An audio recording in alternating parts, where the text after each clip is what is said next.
Yeah, you were talking about, promoting what I would do if I wanted to speak to 1,000,000 people and tell them about my story and how I became an addict. What I would tell them to give them like a lecture. And honestly, I wouldn't lecture anybody. It doesn't work. Anytime anyone ever told me that, you shouldn't use because it's going to do this, that, and the other, it just made me more interested in finding out why for myself. Because I liked using, and I didn't care what anybody thought. Using worked for me for many years. I didn't have to feel. If I wanted to feel a certain way, I could use my chemical compositions to do this drug and this alcohol with this person and this much money to feel just the way I wanted to. But when it stopped working, that's when the problems happened. When I spent all this money and done all these things to feel a certain way, and all I end up is miserable. I had to realize on my own that I don't want to be that way anymore. And no one can be told what they want. I don't care what someone says. If I don't want to do something, I'm not going to do it. And that's the bottom line. I can tell somebody my story. I can share exactly how bad it's gotten, how many times I've gone to jail, how many times I've almost died, all the bad things. And it only matters to the people who are actually wanting to do what I'm doing, who actually want to be sober. If somebody doesn't want to get sober, they're not going to do it because they don't care. And that's the sad part about this. There's 1,000,000 people out there who need to get sober, who are dying, and with all their life's breath are going to lose their life if they don't get sober. But they're not going to get it. They're not going to get sober because they don't want to. This is not a program of promotion. It's a program of attraction. Just like guys and girls. If you're not attracted to some girl, it doesn't matter how good she is for you. You don't want her. If you're not attracted to what sobriety offers, you're not going to get it. Because the only way to stay sober is to give it more energy than you did trying to get high. You have to put more energy into staying sober than you did getting high. If you don't, you're going to end up getting high again.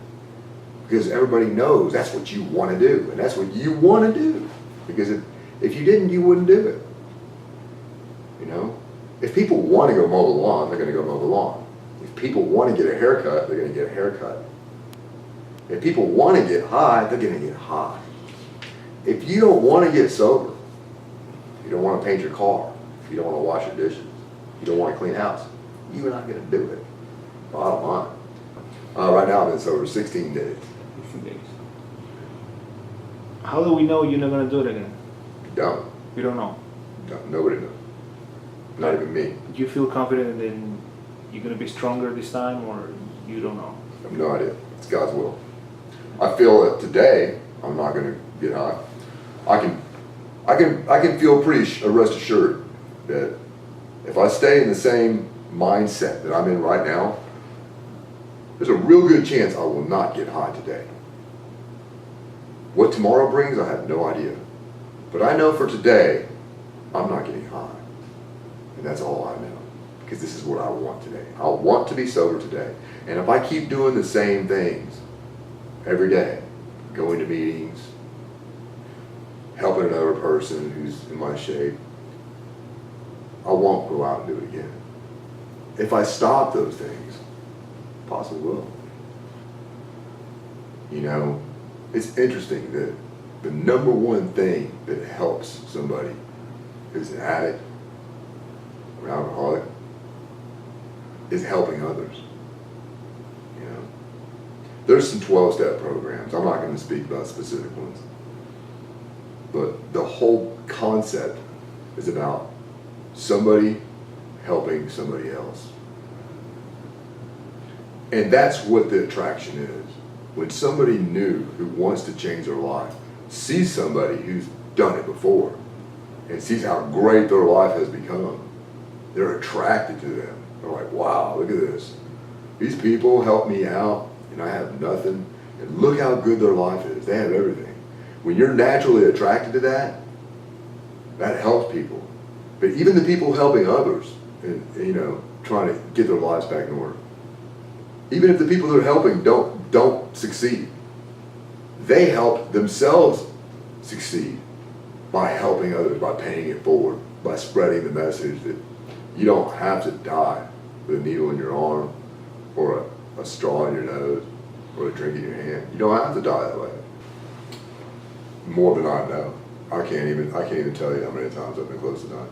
I know that the significant times are about 8 or 9 times. I've had some significant run-ins, either by confrontations with others, fights, getting attacked or attacking other people and getting in trouble, having car accidents or overdoses. About 8 to 10 times. Probably a lot more, I just don't even remember it. I've had some pretty serious calls that I didn't realize, things were getting bad. Yeah, I'm very lucky to be alive. The funny thing is, most of us don't realize that, how lucky we are. Especially me, Once you get up and you start your living again, you forget about things really. Not a whole lot, really. She can give me advice. She can be there to lend a hand. Help me with financial support, things of this nature. But spiritually, emotionally, psychologically, not very much. Not very much. You have to really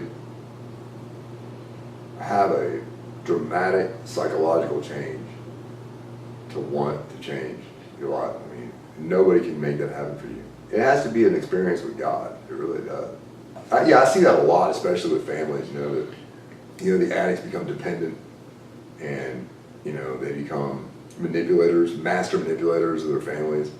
They do a lot of things to stay in the line of resources with their family, to keep the resources flowing so they can perpetuate, their drug addiction.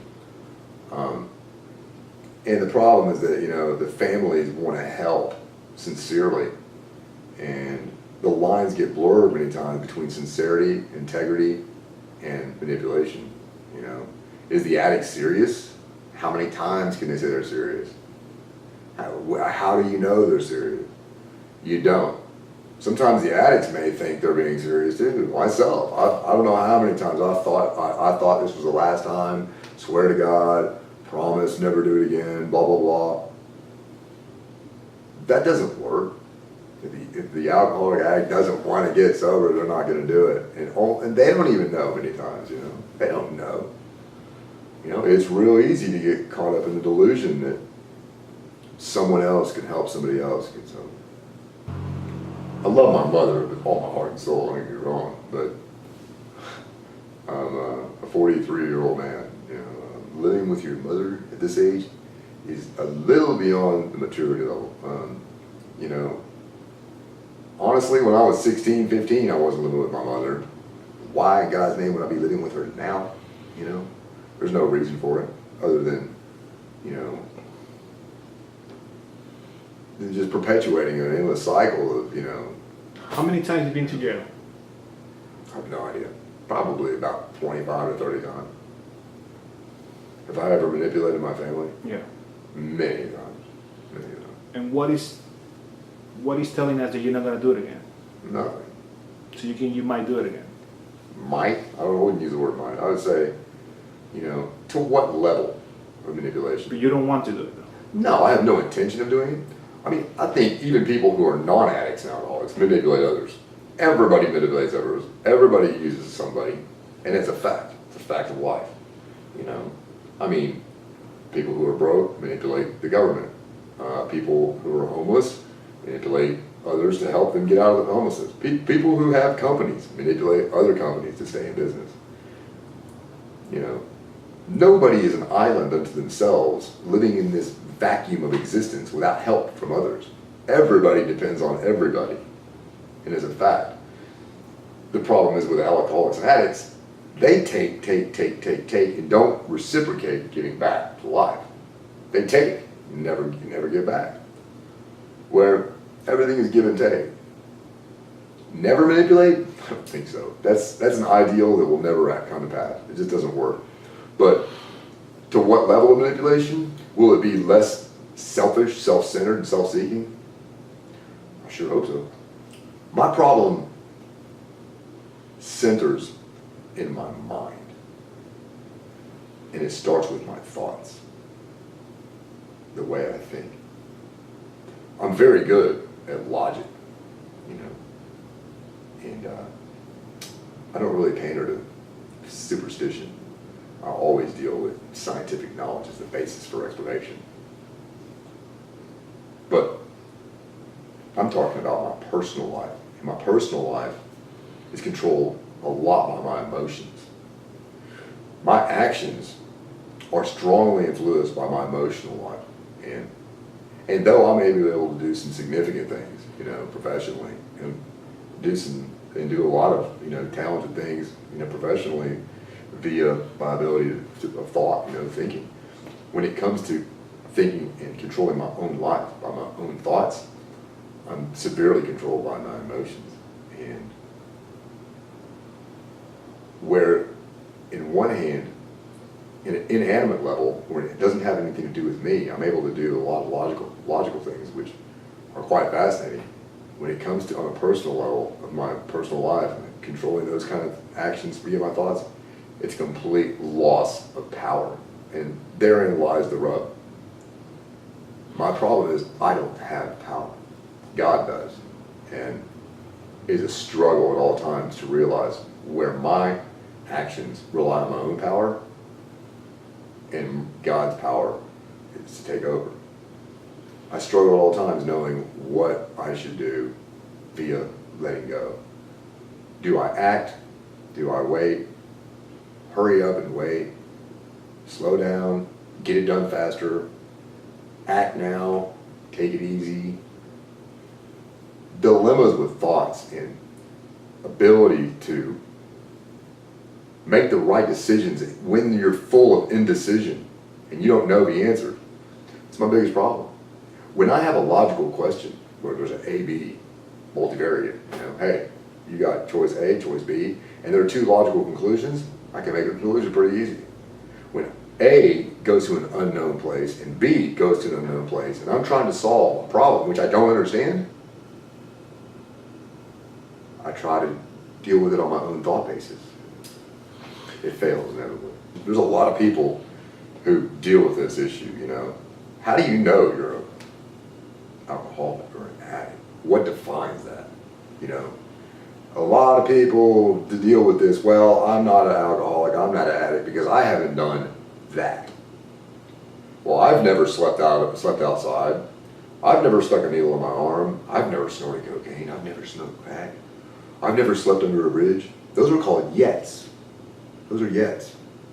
And, you know, the funny thing is everybody's trying to get high because they don't like how they feel. They want to get away from the way they feel.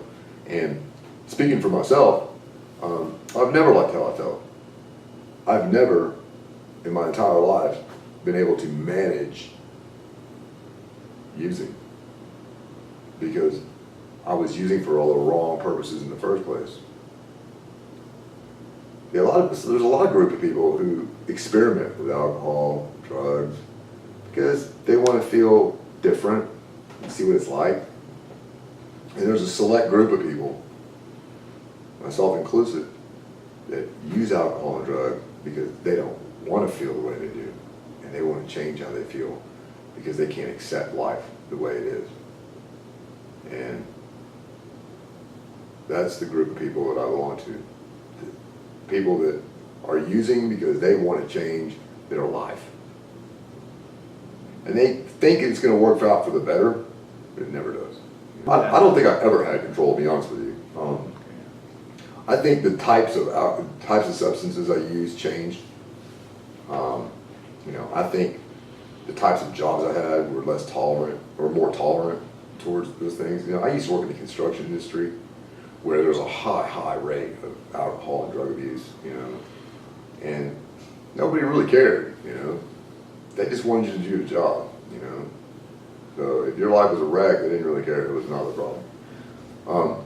But the older you get and the worse your addiction gets, the more it becomes obvious that there's a can't pay your bills because you spent all your money. I think the real problem is that, you know, as substances got worse and worse, the obsession to keep using got stronger and stronger and stronger, and would go from just mildly using for a couple hours to going to use all night long, to using all weekend long, to using on weekends, and then maybe Wednesday, to where you just didn't stop using until you're out of money. And I don't know where that happened. It just happened. These are things you don't actually see happening when they're happening. They just happen. And you don't really think of it as a destination. You just think of it as, well, I'm not going to use today. So a couple hours later you're using, and you're like, well, why would I do that? It just becomes the way you are. You accept it. You want to get on it. You get so used to doing it, and you become so dependent upon not about using that substance to feel good that that's all you ever want to do.